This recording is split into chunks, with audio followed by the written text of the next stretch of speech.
मित्रों, आप सभी को 21 जून अंतर्राष्ट्रीय योग दिवस की बहुत बहुत शुभकामनाएं। आज हम ऐसे योगी सिद्ध महापुरुष के बारे में बात करने जा रहे हैं जिन्होंने भारत में ही नहीं बल्कि अमेरिका जैसे देशों को योग का पहला पाठ पढ़ाया।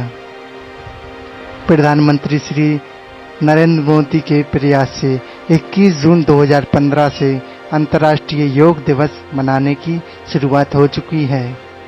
यदि अंतर्राष्ट्रीय योग दिवस के भारतीय विचार को इतनी सरलता से संयुक्त राष्ट्र संघ ने स्वीकार कर लिया तो इसका बहुत कुछ श्रेय परमहंस योगानंद जी को भी जाता है। परमहंस योगानंद विदेश में इस दिव्य भारतीय विज्ञान के प्रथम प्रचारक थे। वास्तव में वे एक भविष्यवाणी को उस समय सही साबित कर रहे थे जो आज से करीब 100 वर्ष पूर्व 1920 में अमर गुरु महाअवतार बाबा जी ने की थी। यह अत्यंत रोमांचक और रोचक घटना थी की जानकारी हमें परमहंस योगानंद द्वारा लिखित खुद की जीवनी अर्थात ऑटोबायोग्राफी में मिलती है, जिसे 20वीं सदी की 100 मस्ट रीड बुक्स में शामिल किया गया है। इस किताब को पढ़कर लाखों लोगों की जिंदगी बदल चुकी है, जिनमें रजनीकांत, मनोज वाजपेयी, परेश रावल, विराट कोहली और एप्पल के संस्थापक स्टीव जॉब्स तथा पंडित रविशंकर सितार वादक जैसे लोग शामिल हैं। मित्रों, परमहंस योगानंद जी का जन्म 5 जनवरी 1893 को उत्तर प्रदेश के गोरखपुर में हुआ था। स्कूली शिक्षा के साथ साथ उन्होंने अपने गुरु श्री युक्तेश्वर गिरि जी के सानिध्य में गहन आध्यात्मिक योग का व्यवहारिक प्रशिक्षण भी लिया। फलस्वरूप उन्होंने 1915 में स्नातक की उपाधि के साथ साथ ही सन्यासी की उपाधि भी अर्जित की। उन्होंने 1917 में बच्चों की सही शिक्षा हेतु योगदा सत्संग सोसाइटी की स्थापना की। वर्ष 1920 में जुलाई महीने में किसी दिन रांची में अपने बाल विद्यालय में योगानंद ध्यानमग्न थे। उन्हें अंतर्दृष्टि में कुछ विदेशी चेहरे नजर आए। तब उनके मन में विचार उठा, संभवतः ये लोग अमेरिकी हैं। इसके अगले ही दिन उन्हें अमेरिका के बोस्टन में आयोजित धर्म सम्मेलन में भारत की तरफ से भाग लेने के लिए निमंत्रण मिला। निमंत्रण मिलने के कुछ ही घंटों पश्चात योगानंद जी रांची से कोलकाता अपने गुरु व पिता से अनुमति लेने चल दिए। इसके अलावा ईश्वरीय आशीर्वाद पाने के लिए वह ध्यान मुद्रा में प्रार्थना करने लगे। सुबह से दोपहर हो गई। प्रार्थना करते करते योगानंद जी का सिर चकराने लगा। ठीक उसी समय किसी ने उनके घर का दरवाजा खटखटाया। दरवाजा खोलने पर उन्होंने एक सन्यासी युवक को पाया। उनके मन में विचार उठा कि ये युवक अवश्य बाबा जी होंगे। युवक बोला, हाँ मैं बाबा जी हूँ। परमपिता ने तुम्हारी प्रार्थना सुन ली। उन्होंने मुझे यह बताने के आदेश दिया है कि अपने गुरु की आज्ञा का पालन करो और अमेरिका चले जाओ। डरो मत, तुम ही वह हो जिसे पश्चिम में क्रिया योग का प्रसार करने के लिए चुना है। बहुत पहले मैं तुम्हारे गुरु युक्तेश्वर से कुंभ मेले में मिला था और तभी मैंने कह दिया था कि मैं तुम्हें उनके पास शिक्षा ग्रहण के लिए भेज दूंगा।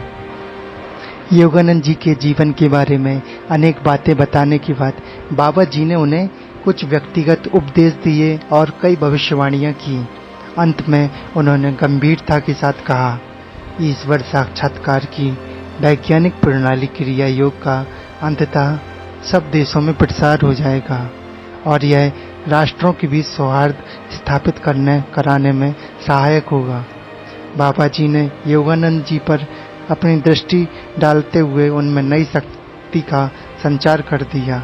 आशीर्वाद की मुद्रा में हाथ उठाया और वहां से चले गए। बाबा जी के माध्यम से ईश्वरीय आश्वासन व आशीर्वाद पाकर योगानंद जी अमेरिका प्रस्थान की और तैयारी में जुट गए।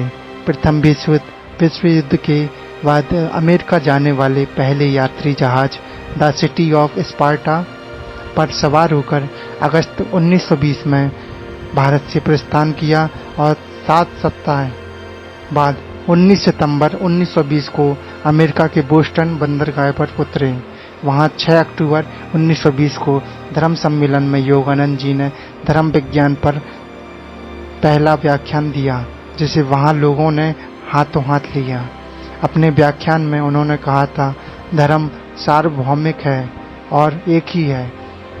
रीति रिवाज और रूढ़ि प्रथाओं को सार्वभौमिक नहीं बनाया जा सकता है, परंतु धर्म में निहित सामान्य तत्व को सार्वभौमिक बनाया जा सकता है और सबको उसका अनुसरण करने के लिए कहा जा सकता है। व्याख्यानों के लिए अनुरोधों की कतार ने योगानंद जी को भारत नहीं लौटने दिया। पश्चिम में योग के जनक के रूप में उनकी प्रसिद्धि हुई और 1925 के अंत तक उन्होंने लॉस एंजल्स, कैलिफोर्निया में सेल्फ रियलाइजेशन फेलोशिप के मुख्यालय की स्थापना कर दी। भारत में 1917 में वह योगदा सत्संग सोसाइटी की नींव पहले ही डाल चुके थे और इस तरह 10 वर्ष के अंतराल में ही 32 वर्षीय युवा योगानंद पूर्व व पश्चिम में दोनों संस्थाओं को क्रिया योग के प्रचार प्रसार के लिए स्थापित कर चुके थे। इस प्रकार हमने जाना कि योगानंद ऐसे सिद्ध योगी थे जिन्होंने न केवल अपनी आत्मकथा लिखकर इस ज्ञान को आगे बढ़ाया, बल्कि क्रिया योग को जन जन तक पहुंचाया। मित्रों, और भी अधिक जानकारी के लिए आप इस किताब को पढ़ सकते हैं, जिसमें मैंने तो केवल एक ही प्रसंग आपके सम्मुख रखा। आप तो इसे पढ़कर और भी रहस्यमयी घटनाओं के बारे में जान सकते हैं। मित्रों, आगे के वीडियो में महाअवतार बाबा जी व युक्तेश्वर जी के बारे में जानने के जल्द ही आप वीडियो बनाकर आपके सम्मुख लाऊंगा। आज की जानकारी यदि अच्छी लगी हो तो वीडियो को लाइक करें तथा चैनल को सब्सक्राइब करें। वीडियो को अंत तक देखने के लिए आप सभी का बहुत बहुत धन्यवाद मित्रों।